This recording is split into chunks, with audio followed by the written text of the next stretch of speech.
Hello! అందరూ ఎలా ఉన్నారు? బాగున్నారా? ఇప్పుడైతే శారీస్‌కి టాజిల్స్ ఫేమస్ ఉన్నాయి కదా! సో, నేను ఈ శారీకి టాజిల్స్ చేస్తున్నాను. దీంట్లో 2 కలర్స్ ఉన్నాయి కదా! సో, ఇది సిల్క్ థ్రెడ్‌తో కాదండి నెట్‌తో తీస్తున్నాను. సో, నెట్ శారీ అయితే ఏవైతే 2 కలర్స్ ఉన్నాయో ఆ 2 కలర్స్ నేను నెట్ తీసుకున్నా. సో, నెట్ మీకు 2 కలర్స్ తీసుకుంటే గనక హాఫ్ మీటర్ తీసుకోండి. సింగిల్ కలర్‌తో మీరు నెట్ టాజిల్స్ చేయాలంటే గనక 1 మీటర్ తీసుకోండి. మీకు పర్ఫెక్ట్‌గా సరిపోతుంది. కొంచెం మిగులుతది కాబట్టి తక్కువ కాకుండా ఉంటది కాబట్టి సో, 1 మీటర్ తీసుకోండి. సింగిల్ కలర్ టాజిల్ అయితే గనుక డబుల్ కలర్ అయితే హాఫ్ మీటర్ తీసుకోండి. సో, నేను ఇలా తీసుకొని దీన్ని ఇలా ఫోల్డ్ చేసేసి కట్ చేసుకుంటున్నా. సో, సర్కిల్ షేప్‌లో కావాలి కాబట్టి నేను సర్కిల్ కోసము అట్ట కానీ ఇవి ఏమి యూజ్ చేయట్లేదండి. మనం జంతికలు ఇవి చేస్తాం కదా! అది అందరి ఇంట్లోనూ ఉండేది కదా! సో, అట్లాంటి ఒక రౌండ్ ప్లేట్ తీసుకొని నేను రౌండ్ సర్కిల్ అయితే కట్ చేసుకుంటున్నా. సో, దీనివల్ల ఏంటంటే మనకి అట్ట ఎక్కువ ఎప్పుడైనా చేసుకోవాలి అనుకున్నప్పుడు వంగిపోతుంది కదా! మళ్ళీ సేమ్ సైజ్ మనకి ఎంత పెట్టుకున్నాము ఏమి గుర్తుండకపోవచ్చు. అలా ఏమి ఇబ్బంది లేకుండా మన ఇంట్లో ఎప్పుడు అవైలబుల్‌గా ఉండే ఈ రౌండ్ సర్కిల్‌ని నేను తీసుకున్నాను. మీకు కూడా ఎప్పుడు ఇంట్లో అవైలబుల్ ఉంటాయి కదా! ఎవరి ఇంట్లో అయినా. సో, అది తీసుకొని ఇట్లా రౌండ్ కట్ చేసేసుకోండి. సో, రౌండ్ కట్ చేసుకున్నాక సేమ్ ఇంకో కలర్ ఉంది కదా! దాన్ని కూడా మనం ఇట్లాగే చేసుకొని రౌండ్ కట్ చేసేసుకుందాము.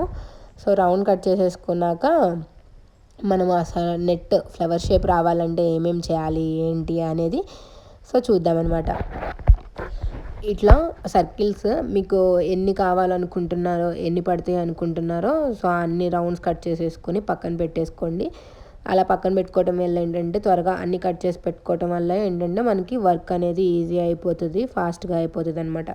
సో చూసారు కదా నేను చూపించిన విధంగా ఇట్లా రౌండ్గా కట్ చేసేసుకోండి. ఇదైతే బెస్ట్ వే అనుకుంటున్నాను నేను. సో దీనికి నెక్స్ట్ ఏమేమి కావాలో చూపిస్తా చూడండి. ఇలా పూసలు ఒకటి, దానికి కప్ సైజు హ్యాంగింగ్ కప్స్ తీసుకున్నాను.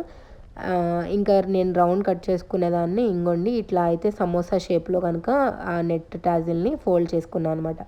ఫోల్డ్ చేసుకున్నాను నేను చూపిస్తున్న విధంగా స్టిచ్ చేసేసుకున్నారనుకోండి సో సరిపోతుంది. నేను ఏం చేస్తున్నా ఈ శారీ టాజిల్స్కి నెట్ క్లాత్ని నేను 7 లేయర్స్ తీసుకున్నాను. 7 లేయర్స్ సరిపోతుందండి. మీకు కావాలంటే 6 లేయర్సే తీసుకోండి. 7 అయితే పర్ఫెక్ట్గా ఉంటుంది. కుచ్చు చాలా అంటే చాలా నీట్గా బాగుంటుందన్నమాట. లేదు ఇంకా తక్కువే తీసుకుంటాము అంటే మీకు కుచ్చు కనిపించదు. ఎక్కువ తీసుకుంటే కనుక కుచ్చు మందంగా ఉండి బాగోదు. నాకు తెలిసి 7 లేయర్స్ అనేది పర్ఫెక్ట్. ఎందుకంటే నేను చేస్తూ ఉంటాను కాబట్టి నా ఎక్స్పీరియన్స్ చెప్తున్నాను. మీరు ఒకసారి లేదు ఇంకెక్కువ పెట్టుకుంటానన్నా పెట్టుకుని ట్రై చేయండి. ఓకే బాగుంది అనుకుంటే ఉంచుకోండి, లేదు అంటే తీసేసి నేను పెట్టుకున్నట్టు 7 లేయర్స్ పెట్టుకోండి. సో నేను చూపిస్తున్నా కదా ఈ విధంగా స్టిచ్ చేసేసుకొని పైన నాట్స్ వేసుకోండి. నాట్స్ వేసుకున్నాక మనం పూసలు కానీ అవి కానీ ఎలాగా చేసుకోవాలి ఏంటి అనేది అంత ఉంటుందన్నమాట. చూసారు కదా చాలా బాగుంది కదా కుచ్చు.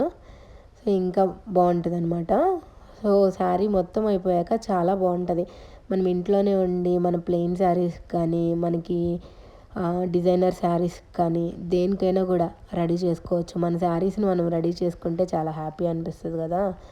సో అలాగే అనమాట. సో చూసారు కదా ఇప్పుడైతే ఈ హ్యాంగింగ్ బీడ్ని తగిలిచ్చేస్తున్నాను. సో దానిపైన 2 పూసలు కూడా మనం యాడ్ చేసేసుకుందాం అనమాట. చూసారు కదా నేను 7 లేయర్స్ పెట్టుకున్నాను. 7 లేయర్స్కి కుచ్చు చూసారు కదా చాలా బాగుంది కదా. సో ఇట్లా సరిపోతుంది. 7 లేయర్సే తీసుకొని మీరు కూడా ఒకసారి ట్రై చేయండి. శారీకి నేను ఏం చేశానంటే 2 ఇంచెస్ గ్యాప్లో మార్క్ చేసుకున్నా. 2 ఇంచెస్ ఎందుకు గ్యాప్ చేసుకున్నానంటే మనం నెట్ టాజిల్ ఏదైతే హ్యాంగ్ చేసామో దానికి గ్యాప్ ఉండటానికి 2 ఇంచెస్ అయితే పక్కా పడుతుంది. సిల్క్ థ్రెడ్స్ వాటికి అయితే మనం ఏం చేస్తాము 1 ఇంచ్ 1.5 ఇంచ్ పెడతారు, చాలా వరకు 1 ఇంచ్ పెడతారు. సో అలా కాకుండా ఈ నెట్ టాజిల్స్కి 2 ఇంచెస్ పర్ఫెక్ట్ అనమాట. సో 2 ఇంచెస్లో మీరు మార్క్ చేసుకుని ఇట్లా స్టిచ్ చేసేసుకోండి. సో నేనైతే 4-5 నాట్స్ వేసాను. మీకు ఇంకా కావాలన్నా నాట్స్ వేసుకోవచ్చు. అండ్ కాటన్ థ్రెడ్ తీసుకోండి, సిల్క్ థ్రెడ్ కాదు. కాటన్ థ్రెడ్ తీసుకొని నాట్స్ వేసుకొని ఇట్లా దించేసి కట్ చేసేసుకోండి అనమాట. సో మిగతా ఫ్లవర్స్ అన్నిటిని కూడా ఇదే విధంగా చేసేసుకోండి. అట్లా చాలా సింపుల్ ఉంటుంది. అంటే మనకి నెట్ కాబట్టి మీకు ఈజీగా అయిపోతుంది అనమాట. సిల్క్ థ్రెడ్ టాజిల్స్ కన్నా కూడా నెట్ చాలా ఈజీగా అయిపోతుంది అండ్ బాగుంటుంది కూడా. సో సెకండ్ది కూడా నేను చూసిన చూడండి, ఇందాక 1 by 1 పెట్టుకున్నాం కదా, సో మీరు అట్లా పెట్టుకోవచ్చు. లేదు అన్నిటిని ఫోల్డ్ చేసేసి ఒకేసారి అయినా గుచ్చేసుకోవచ్చు. సో అన్నిటిని ఫోల్డ్ చేసి ఎలా గుచ్చుకోవాలి అనేది కూడా ఇంకొక టాజిల్స్ చేసి చూపిస్తాను. సో ఇట్లా 1 by 1 ఫోల్డ్ చేసేసి చేత్తో పట్టుకోండి. నేను అన్నీ ఒక సైడ్కి ఇట్లాగా కార్నర్స్ వచ్చి ఒక సైడ్కి పెట్టా కదా, మీరు అలా ఒక సైడ్కి కాకపోయినా దాన్ని ఇటు సైడ్కి ఒకటి అటు ఒకటి ఇటు అలా పెట్టుకోవచ్చు. సో ఆల్టర్నేట్ పెట్టా, ఒకటేమో ఒక కలర్ ఇంకొకటేమో ఇంకొక కలర్, అలా 7 లేయర్స్ తీసుకొని సో 7 లేయర్స్ని నేను దీంట్లో యాడ్ చేసేసాను అనమాట. సో ఇప్పుడు అన్నిటిని ఒకేసారి పెట్టేసుకుంటే ఇది కూడా ఈజీగా అయిపోతుంది మనకి నాట్ వేసుకోవడానికి. సో ఇట్లా కూడా ట్రై చేయండి. అయిపోయింది కుర్చీ చాలా సింపుల్గా, చూసారా. సో దీనిపైన ఒక క్యాప్ని నాట్ వేసేసుకొని క్యాప్ యాడ్ చేసి 2 పూసలు యాడ్ చేయండి. సో అంతే, చాలా సింపుల్గా టాజిల్ అయితే రెడీ అయిపోయింది. చూసారు కదండి. ఇంక ఇట్లా శారీ టాజిల్ రెడీ అయిపోయాక దాన్ని మనం శారీకి ఎక్కడైతే మార్క్ చేసుకున్నామో అక్కడ నాట్స్ వేసేసుకోండి. సో ఇట్లాగా మిగిలిన అన్ని టాజిల్స్ని నేను చూపించిన విధంగా మీరు ఫ్లవర్ లాగా చేసేసుకొని శారీకి నాట్స్ వేసేసుకోండి. అంతే, చాలా ఈజీ అండ్ సింపుల్గా, చాలా సింపుల్ అంటే చాలా సింపుల్గా మీ శారీ చాలా బ్యూటిఫుల్గా రెడీ అవుతుంది. చూసారా టాజిల్స్. సో ఇట్లా అనమాట మొత్తం చేసుకోండి. శారీ చాలా అంటే చాలా బాగుంటుంది. ఆ కలర్ కాంబినేషన్స్ కూడా మనం సెలెక్ట్ చేసుకోవడం అనమాట. ఈ శారీ కాంబినేషన్ మీకు కూడా నచ్చిందా? మీకు ఇంకా వేరే ఏమన్నా టాజిల్స్ కావాలి, అక్క నాకు ఇలా చేసి చూపించండి, ఇట్లా ఎలా చేయాలి అని అన్నా కూడా నేను చేసి చూపిస్తాను. కామెంట్ సెక్షన్లో కామెంట్ చేయండి. ఈ వీడియో నచ్చితే కనుక ఒక చిన్న లైక్ చేయండి. నా ఛానల్ని సబ్స్క్రైబ్ చేసుకోకపోతే కనుక సబ్స్క్రైబ్ చేసుకోండి. Thank you so much.